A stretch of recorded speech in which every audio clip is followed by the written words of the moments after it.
Gentlemen, ladies and gentlemen, welcome to the Circus of Safety video cast where Andy, Des, and myself, Brenton, look to guide you through the thrilling world of safety and I don't know, try to make something simple out of what seems to have become an incredibly complex beast. Now, listen, we've been getting a lot of feedback over the last couple of weeks, which has been great. Now, really keen, Des, just to get us underway, mate. Can you just cover off the bits that we need to cover off really quickly, if you don't mind? Yeah, I have to say I've got a lot of feedback, a lot of criticism from our last disclaimer. Really? Oh, no, really? Mobs of people in the street throwing rotten fruit at me. Wow. Oh, really? Yeah, quite bad. So I thought I'll put in some genuine effort this time. So this one's a little bit more lengthy, but I think it really hits the nail on the head. By accessing and perusing this orally transmitted sonic corpus, colloquially denoted as a podcast, you hereby and henceforth conscientiously acknowledge and explicitly concur that the aforesaid information proffered herein, in this auditory medium, is herewith solemnly intended exclusively for the overarching pursuit of general information elucidation, and it conspicuously desists from morphing into the semblance, embodiment, representation of legal advisement, seasons, professional consultancy, or any manner of beseechment or solicitation. Furthermore, it is solemnly affirmed by the creators, fabricators, and artificers of the symphonic assemblage, otherwise designated as podcast, that they disavow, disclaim, and disacknowledge ab initio and ad infinitum any and all censurable accountability, culpability, and liability, past, present, or future, adverting to any modicum, modality, or measure of reliance bestowed, vested, or imposed upon the content ensconced therein, as well as any repercussions, fallout, or aftermath ensuing therefrom, inasmuch as the venerable and time-honored precept of res ipsa loquitur adumbrates and adumbrates yet again, rendering superfluous, redundant, and void any scintilla of presumption touching upon their ostensible laxity, delinquency, or neglectfulness in the said matters. I hope that's clear. Okay. So, Thanks, Des. thank you for What's that. so funny? Des. I think we're gonna have to have a pre-production meeting and maybe run through some of the stuff before we start because I guess we're covered. So in simple terms, take what we say with a grain of salt, I think is what I took from that. Hey, listen, also, we've over the fortnight, not only have we had fruit thrown at us in the streets, apparently, we've had rapturous applause from people as we've turned up to meetings and to the like. It's been quite overwhelming. We've got quite a bit of feedback come through the LinkedIn channel. As you can see now, we're streaming live on our very own LinkedIn channel, and that's thanks to all the people that have been supporting us. So big, really appreciate that. One of the comments that came from a follower, and I'm just going to sort of paraphrase and summarize it, was, "Helen, you're a badass," and I think that was meant in a really cool, positive tone. So, really cool to see people appreciated the conversation we had with Helen Sadgrove last week, fortnight ago, sorry, around professional registration in the sort of safety world, which is really cool. Hey, listen, Andy. Now that Des has covered off our legal disclaimer, any sort of golden popcorn kernels of wit and humor and knowledge that you've picked up in the last couple of weeks out there living the world of fantasy as a trainer and consultant? Not. One interesting thing that came out of the last discussion with Helen 2 weeks ago was I sort of got a little bit interested in the concept of self-regulation, as you do. So I've been reading a few articles around self-regulation and if it makes things safer. And I found quite an interesting article, but I'm only about a third of the way through it. So I'll come back and talk more about that in a few weeks' time because I bet people are hanging out to hear. And maybe it's again something we can kind of post and share up on our LinkedIn page once you finish reading the article and vetting it, I guess, for want of a better word. Cool. And what I've picked up over the last little fortnight, I don't know, something that I've taken away out on the coalface, working hard, has been I guess the way I would describe it is an overreaction and lack of focus in the right areas. So the overreaction part I've picked up with a lot of people there is something happens out there in the big wide world, right? And we all jump on it because it's the next thing.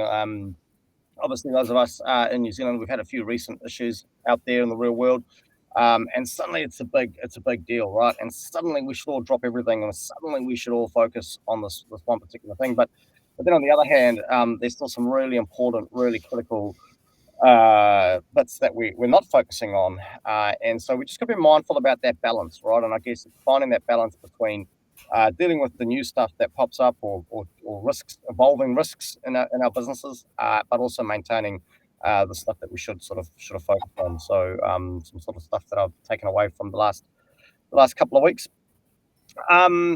Cool. Well, listen, I think now that we've kind of got ourselves off to a good start, how about we head over to the spinning wheel of death, boys, and give it a bit of a whirl.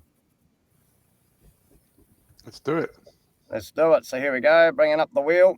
Okay, here we go.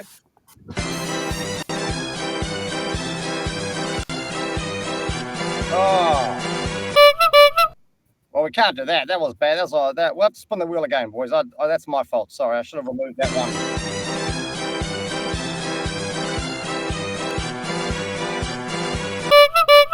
Wow.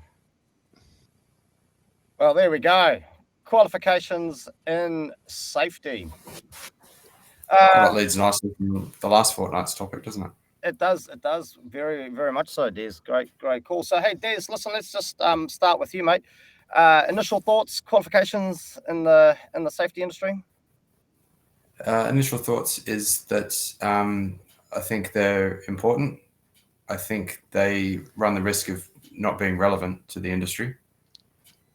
And just while we're talking about qualifications, one thing I've noticed in my career is that the most effective health and safety practitioners are people that are bringing something from a different trade or profession. They've come from a different area and come into safety rather than learning their trade, their only trade in safety from day one. Nice. Yeah, good point, I guess. And it's almost like you're yeah, no, that I'm actually lost for words. There's you're so poetic there. It was brilliant. No, good call. Andy, I guess this is right up your alley, mate. Your thoughts, one word, one sentence, qualifications in the safety industry. Until safety is clearly defined, it's very difficult to come up with a qualification. And is safety a subject in itself, or is it an agglomeration? Wow. Of other subjects, maybe the application of other knowledge. Interesting. Fascinating insights there, gentlemen. Fascinating insights. My takeaways, my thoughts, my initial concepts. I think I'm going to probably go with Des on this. I think, agree. I think there's a lot to be said for people having auxiliary qualifications, if that's the way to maybe describe it, where maybe they've come from a different trade, different background. I mean, there's always a risk with that as well, I guess. So it's just that finding that fine balance there. And yeah, I think there's a risk of them becoming there's a risk of them not touching on the sort of the right stuff, if that makes sense. So I definitely think they're needed. There's definitely a place for them, and then that, like you said, that links in perfectly with our conversation from 2 weeks ago around registration and how that all kind of links in. So, Andy, thinking about qualifications in health and safety, what is your current understanding of it? I think we really need to, like I said, you need to define what the subject is, so what the content would be.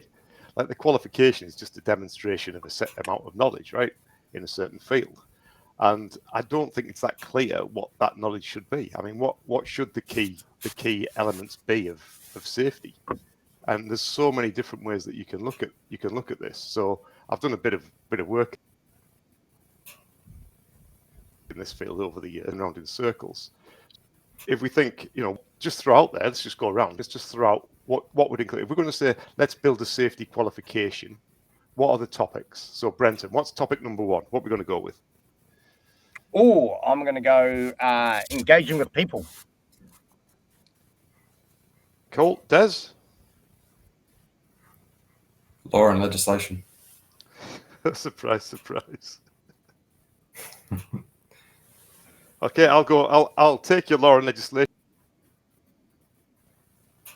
Raise your risk management. Oh. Can we get rid of risk management and put hazard management instead, or is that a different topic altogether? Good question.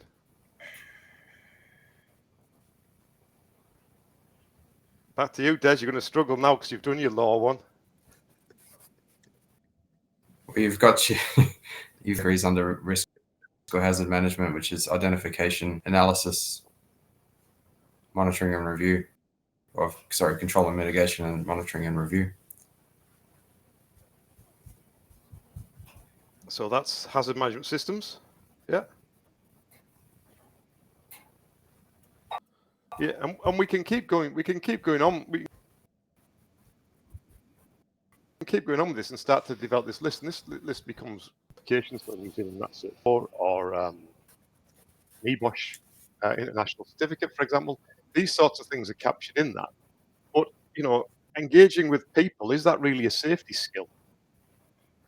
Wow. Are you asking me, or are you asking you? Who are you asking? You're on the spot on this. This is quite cool. Oh, wow. Okay, here we go. This is the tables have turned. I often refer to the people stuff as dabbling in the dark arts, Andy. And I think the one thing I learned very early on in my career, when I first got into the world of safety, I'd come out of, I guess, a teaching background, very similar to yourself. I went in and I was like, hey, this is what the book says, right? And I went straight in. I'll never forget this day. I went straight in with the contractor and I said, hey, listen, this is exactly what the book says. This is what you must do. And it almost it pretty much almost resulted in a standing punch up. Because what I lacked at that point in time, what I probably didn't appreciate is while I had all the skills and all the knowledge that I'd taken away from at the time was my NEBOSH International General Certificate, what I didn't apply was how to get that message across effectively and how to engage with that contractor and effectively our people around the message I was trying to send, which then resulted in a really difficult situation. So yeah, I definitely think people believe. I definitely think that is a subject and it needs to be taught because there is a fine art to it. And I've got a Leon who's jamming in on the chats over here. He tends to agree with me. So there we go. I'm validated. Thanks, Leon.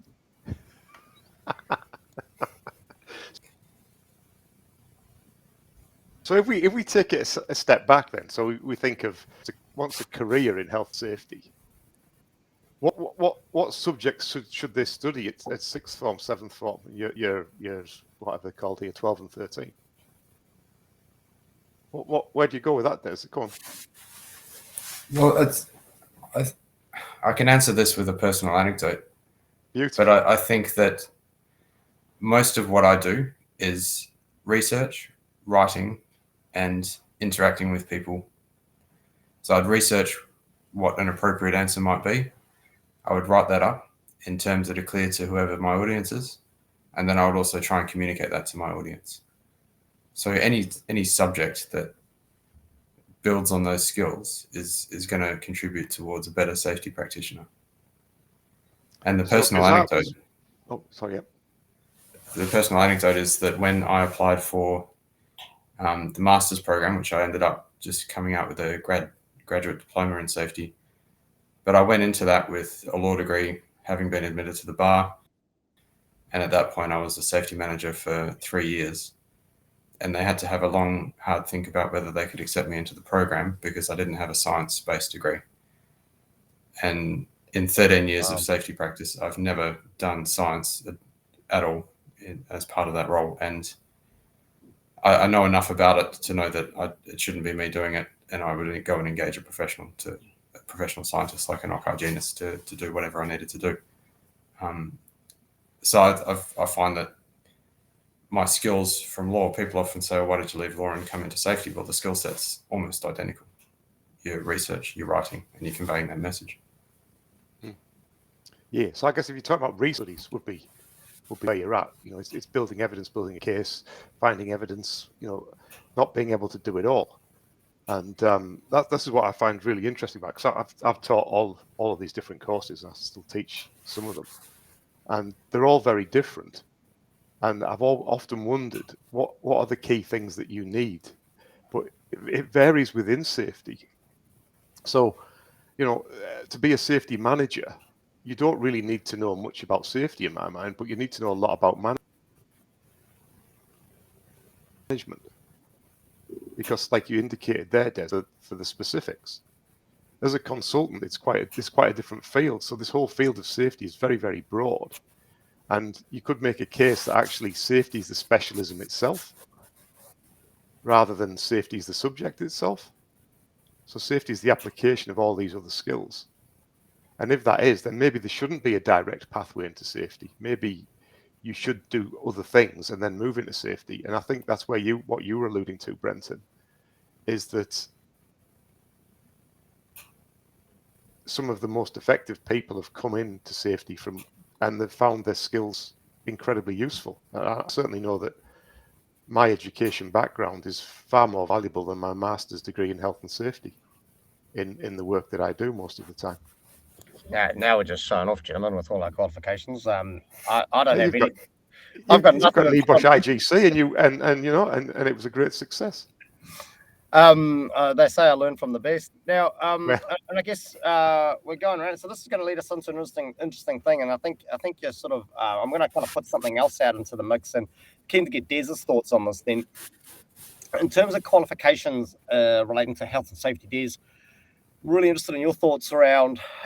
So, do we think it is the be all and end all place? Like, appreciate. I think we're all on the same page. It's got a place in safety. But do you think it's something that people have to have in safety if they want to be a safety professional? I think eventually they will need to have it. I think, if you might be steering the conversation in the direction of what's better, experience or qualifications. And I would argue neither. Competence is number one, and experience and qualifications can come with time. But if you're a dud to begin with, you're probably going to be a dud after you receive your master's, and you're probably going to be a dud 5 years down the track. I don't know if we're allowed to say that. Thanks, Are we allowed to say that? Can we call people duds? Yeah, we can. Yeah, it's all right. Oh, awesome. Hey, I was toning down the language. We'll get a Broadcasting Standards Authority complaint, but it's okay because we have our legal disclaimer at the start. Thanks, Des. Hey, Andy, what are your thoughts, mate? I mean, I appreciate you're probably slightly biased in the space around, qualifications are a big part about what your day-to-day job is around training and education. What are your thoughts? I mean, qualifications, I think we all agree, like I said, that they've got their place for sure in the industry. But is it a must-have for people wanting to move into the safety profession? No, I don't think it necessarily is.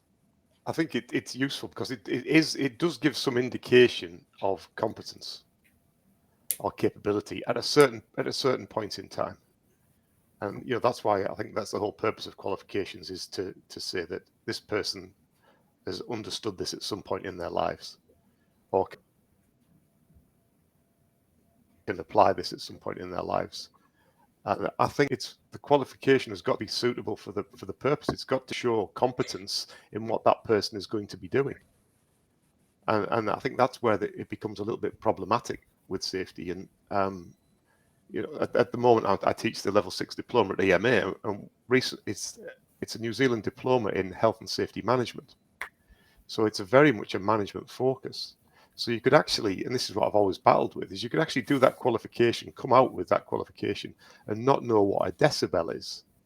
Now, I would actually think that for anyone in safety should really understand what a decibel is in a logarithmic scale, but maybe not. I mean, you guys are both safety managers, or you used to be, Brenton.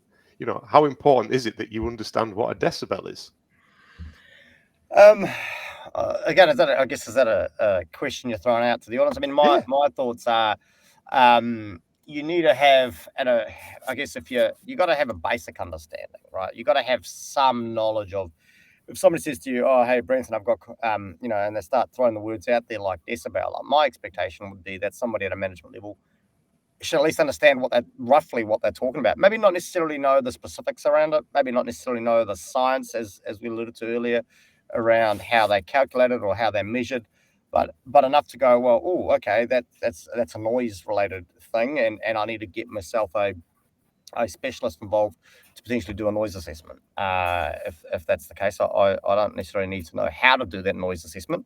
I just need to know there's something in the world that relates to noise, and that's not a good thing, and I need to find somebody that does know what they're talking about. Cool. My view is the same, that you would know enough about it to know that you don't know anything about it and you need to engage someone. Yeah, yeah, absolutely, and I think that closes that loop quite nicely. He did his NEBOSH a number of years ago, and I was his tutor. And one of the things that I used to click my fingers and point to it, because there was a little bit of rote learning went on, was the definition of a competent person. Do you remember that, Brenton? Oh, Andy, mate, listen, this is not the time or the place to be trying to validate whether you're a good trainer or not. But again, I'm gonna put a little disclaimer out there. Again, it's not about necessarily knowing the specific definition, but yeah, when we're talking about competence, Andy, I think going back, delving back into my brain under all the other stuff that I got to worry about, we not only look in terms of competent person, we're looking at the qualifications, the skill, and the experience of the individual. And there's a number of things that make up competence. It's not just one thing. And I think Des was starting to allude to that earlier on as well. Yeah, I think that the definition, what I was trying to get out of you there was that the last bit of the definition was that they also know their own limitations. And I think that is actually the most crucial part of it, is that just because I see this a lot, just because you've done an ICAM course doesn't mean you're a great investigator. It means you went and sat in a room for 2 days, and that's where we need to be very careful in meeting the requirements of what the individual needs to do their job successfully and be competent in that job. And I'm not sure at the moment it's like that, because there's two avenues that we can take here. In safety, you're working in an organization where your key skill is about how to work in an organization. It's about management, leadership, that sort of stuff. Then you've got people like me that don't work directly in organizations, where the key element there is probably safety knowledge. There's probably 2 different qualification pathways there. In New Zealand, you would probably go the national certificate level if you wanted to do safety in an organization, because it's all about the application of the knowledge in an organizational context. Yeah, if you wanted to be a safety consultant, then you're probably going to go with a more specific type of qualification, which is focused more on hazards and risks, so maybe NEBOSH diploma, or maybe some of the postgraduate courses at the universities. No, yeah, and it's probably more important that those external people have qualification. Yeah, I don't know. Interesting. I guess it depends on, like I said, I think it wholeheartedly depends on the role. I mean, I've come across in my time a number of people, and as I can't. What was the term you called them, Des? Somebody that's an idiot. What was that term? Did you say idiot? Sorry. Oh God, this is not going well for us. You can come across a whole bunch of people that are highly qualified, but if they don't have the skill set to articulate what they're trying to say or sell the message, that's another thing I'd like to add to the safety qualification that maybe we can develop, Andy. Sales and marketing. I know that seems ridiculous, but a huge part about what we do is we've got to sell and convince people that what we're saying is actually the right thing, and which seems ironic, trying to convince somebody to be safe and go home at the end of the day. But I've also met some really good people that have had no qualifications. But then I think, like I said, there's a fine line then, because at some point when you're stepping over and you're dealing with there's a lot of legalities potentially around what we do, and so the qualifications, I guess that's another interesting concept, is do the qualifications need to focus in and around that aspect of things, which was where Des was going with that, because especially if we are providing advice or guidance against legislation and regulations and codes of practice, which is what we often do. Des, any more thoughts from you on that? Just trying to collect my thoughts. I think that Andy knocked the nail on the head at the beginning about we need to define what it is. What is it that a safety person is? And from there we can determine what skill set that person needs. Now the Australian Institute of Health and Safety's taken some steps by developing a body of knowledge. Yep. But that's just knowledge. It's not really skill sets. Those things that are commonly called soft skills. I don't know how to articulate this, but I think that the ability to research, write, and convey a message is core. So absolutely core. I'm going to throw it out there, and what I'm picking up from this conversation, and again, Andy, I'd love to get your thoughts on this on this going forward. But my call out would be is, have we approached the entire way we've looked at safety qualifications in the wrong way? Do we need to, and I guess it's not so much about what the qualification is, but around the delivery of those qualifications. So would we be better off as an industry having, you said, identify what is a safety professional, firstly. Then there's a base level, there's a base of stuff, and maybe that's the soft skill stuff, like they said, the reading, the research, the ability to communicate, within a number of short courses delivering off that to create more of a pathway as opposed to a qualification. I don't know, something a little bit different. Andy, your thoughts on that? Yeah, I think it's there's quite a good INCHPO have done a real good job, I think, with the Singapore Accord, and they're structured to the health and safety, the approach to health and safety capability and competency. Good. And in New Zealand, the other thing that put in the mix is there's no coherence between job titles. So a safety advisor in one business is a completely different world to a safety advisor in another business. So which causes no end of problems when people start moving from job to job. But I think, trying to grasp hold of the Singapore Accord and use that and embed that in how an organization structures safety is cool. But I think we almost need the same thing for people that are not safety managers.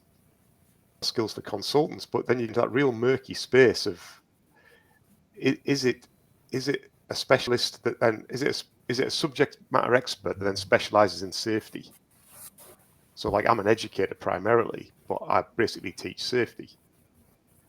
Is that the way that we should be doing with consultants? Should there be that specialist? I don't know. Maybe any thoughts on that, Des? I've got a whole range of thoughts, so but I'm ready to lock and load after you, mate. I'll let you go for it, mate. And I guess I think it depends on the type of consultant you are, really. I mean, if you're going into an organization and you're selling your services as an expert in a particular field, I think that's one thing.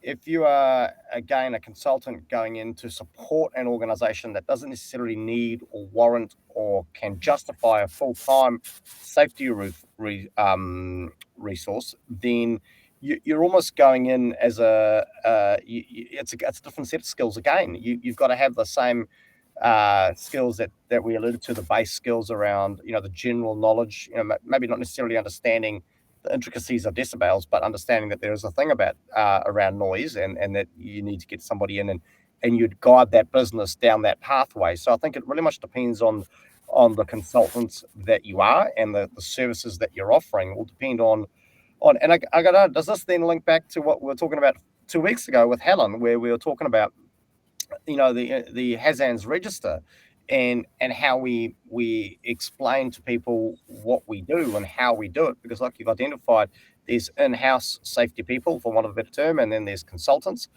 and then there's specialists. Now they could be in-house and or consultants depending on the size of the organization. So again, and Keith Harvey, who's jumping in on the chat, thanks Keith for joining us. He's articulated your thoughts, Andy, around INSPO and that qualifications framework, which I know I'm personally heavily involved with, which is great, is a fantastic starting point and definitely something that we want to incorporate. And I know it is being used in New Zealand. I know NZISM have looked at it in terms of their pathways. University of Victoria down in Wellington, I know they're kind of going through a little bit of stuff at the moment. They've used the INSPO qualifications framework around, looking at how they deliver their course and their programs. But yeah, I definitely think, Andy, it's and again, that comes back to your comments earlier on around the defining of a safety professional and what that is, before we can start maybe articulating what we need to be learning. Yeah. Hey, well, listen, guys, I know it's hard to believe. Time flies, right? And just thought I'd, I guess, wrapping up today's conversation, because we've still got a fair bit to get through before we actually turn off the live show. But so just wrapping up the thoughts around qualifications in the safety world as they relate to our conversations. There's any sort of final words from you? Yeah, I think if anyone's listening and they want to get into the safety space, their lack of qualification shouldn't put them off. They should go for it. And if anyone is in the safety space and they don't have a qualification, that should be an absolute must that they're working towards, albeit they might be doing it part-time or very slowly, but I think as a professional body, we should be moving towards being formally qualified. Fantastic. Thanks, Des. Beautifully summed up, as always. Andy, your takeaways, your wrap up on today's topic? Yep. If there's people out there wanting qualifications, get in touch, mate. God, honestly, it is so hard to find good help. We have spoken about this. This is not an avenue for us to self-profit. This is an opportunity for us to share thoughts. No, it's not about me. I just want to help them. Oh, okay. So you'll point them in the right direction. Nothing to do with your services right. that you offer. Okay, cool. We need another disclaimer, mate. Hey, listen, I'm going to wrap up actually with a message that's just come through. Thank you, Sarah Tizard, for helping me out here at the last minute. And her statement is as follows, and I think it sort of sums up where I'm kind of going, and I think where a number of us have headed to. But she said, I think that a qualification is handy in the sense that it teaches you research habits and introductions of where to go to find information. And I guess making sure that the information you're finding is relevant to what you're talking about. In Sarah's opinion, it does not make you qualified to perform, to go out and to be an advisor out in the workplace. You cannot replace experience and a good mentor. So again, really touching on the fact that it's not just about the qualification in that space, but it's about that whole avenue around a competent person. And maybe that's what I think we've got another topic on the spinning wheel of death there around the competence and the level of competence of the safety industry. So no, some good chats there. So thanks guys. Now, listen, as we start to sort of wrap up, got some big news that we want to share with everybody, which is quite exciting. So I'm just going to, hopefully I'm not going to mess this up, because I've already had our mate, a friend of the show, Paul Shaw, comment on my schoolboy error earlier on. So fingers crossed I don't get this wrong. So bear with me, team. Now, you may all think we just get together and I know you all saw the post out there that for the first time ever, all three of us were in the same room recently, but we do actually communicate a lot in between the show. Now Des has been a busy little, he's been out there beavering and getting stuff organized. Des, do you want to maybe lead us into a bit of how you came up with this image that I'm about to share? Well, I looked at the three of us and I thought, what a bunch of monkeys. So I thought, how can we get three monkeys portraying the sort of thing that we talk about? So it's a bit lighthearted. It's it points directly to safety because we've got PPE, but we've got the three monkeys. Is it see no evil, hear no evil, speak no evil? But instead of their hands, they've got PPE covering the spots. So, and Des, I'll tell you what, it was a work of art, and a big shout out to your connections for helping us make this happen. But I guess, I don't know, look, do we do a drum roll? I mean, episode 4, season 1, we're already launching a new logo. I guess, can someone give me a drum roll? What, just on the computer? Yeah, like tap your hands or something. I don't know, like a monkey. I don't know if this is going to work. Voila! And there we have it. The new Circus of Safety logo. So big shout out to Des and the team for making that happen. Really, really exciting. Yeah, really, really cool. So this will be merch will be available soon on the website. Well, Andy, as a consultant, you do a lot of talking, but don't make a lot of stuff happen normally. And considering you're in charge of merch, I don't know, mate. You tell us where that's going to be coming from. So, yeah, the plan from here, team, we will be launching our own range of merchandise. It'll be available on LinkedIn and our other channels. Really cool. The other thing, I mean, none of this is about self-racketeering. None of this is about self-promotion. None of this is about us retiring, although that would be nice. Any proceeds, I guess, that we're making from any of the stuff that we start to roll out, like merchandise, those of you that are subscribing to the Patreon account, developing shows like this doesn't come for free. There's not only our time and energy and effort, which we're not looking for reimbursement for, but it's the cost of the software, which you can see we clearly need to invest in. So, so by purchasing merchandise, signing up to our Patreon account, you're helping improve the quality of the show, which I'm hoping you all appreciate it. So, hey, listen, just kind of wrapping up the show for the day now that we've introduced the new logo. Great topic to talk about. Andy, any thoughts on what you would like to land on the spinning wheel of death next week, mate? Next fortnight, I should say. Oh, I'm quite keen for the risk matrix, or risk, or hazard. Ooh. The good stuff. Yeah, nice. Yep, nice. Des, what are your thoughts, mate? What are you like, knowing what's on the list of the spinning wheel of death? Anything in particular you'd like to land on in the next show? I was asking me because I can't remember what's on the list. Mate, I messaged this to you last night. How do you not know what is on the list, Des? Oh, my God. I did read it, but it's gone. It's long gone.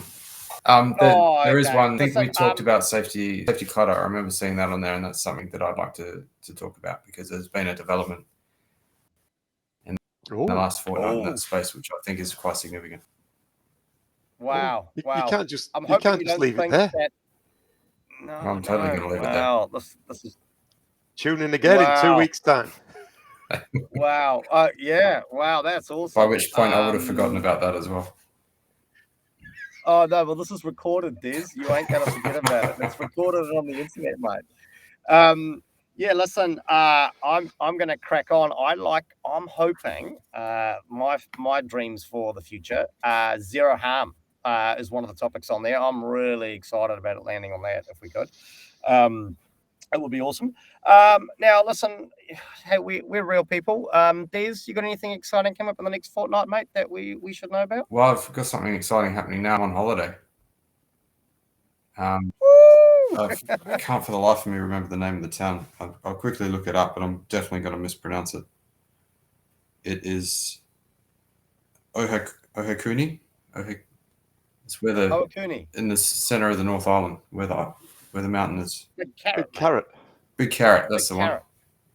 So sorry if I Okay. butchered the pronunciation of that name. But when are you heading down there? Are you there now? There now, yeah. Oh, wow. How long are you there for? Until Sunday. So I'm driving down there on Tuesday.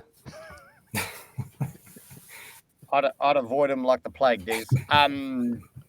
You're on holiday, mate. Hey, listen, Des. Well, thanks for streaming. And Andy, anything exciting for you in the next fortnight apart from driving through Owakuni? Yeah, some quite interesting work with a couple of newish clients, and a little bit of delivery, a little bit of training going on, and a new cohort of diploma students Monday, Tuesday in Hamilton. Brilliant. No doubt you'll be telling them all about the Circus of Safety video cast and getting them to subscribe. Yeah, I think there's 8 on the course, so we should get 8 extra subscribers. Otherwise, they won't pass anything. Nice. Well, yeah. So I'm excited. I have just come out of a bout of man flu, so managed to perfectly time the recovery for delivery of today's show. Quite excited.